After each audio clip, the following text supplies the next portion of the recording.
தமிழோடு இணைந்திருக்கும் தமிழ் அன்பர்கள் அனைவருக்கும் ஒரு இனிப்பான செய்தி. 7/2/2026 சனிக்கிழமை மாலை 6 மணிக்கு நமது திருச்சிராப்பள்ளி தமிழ் சங்கத்தில் திருவரங்கம் ராசவேலார் செண்பக தமிழ் அரங்கின் 1750வது சிறப்பு கூட்டம் நடைபெறவிருக்கிறது. இந்த கூட்டத்தில் சிங்கப்பூர் தமிழ் எழுத்தாளர் கழக மேனாள் தலைவர் திரு நா. ஆண்டியப்பன் அவர்கள் எழுதிய வாமனத்தீவு என்ற நூல் அறிமுக விழா நடைபெற இருக்கிறது. இந்த நூல் சிங்கப்பூரின் வரலாற்று தொகுப்புகளை தொகுத்து வழங்கி இருக்கிறது.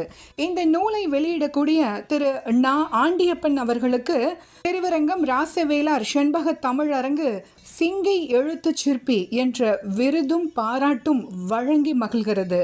உங்கள் அனைவரையும் வணங்கி வரவேற்று மகிழ்வதில் பெருமை கொள்கிறது திருவரங்கம் ராசவேலார் செண்பக தமிழ் அரங்கு. உங்கள் அனைவரையும் வரவேற்கிறார் இயக்குனர் தமிழ் செம்மல் திரு ராச இளங்கோவன் அவர்கள்.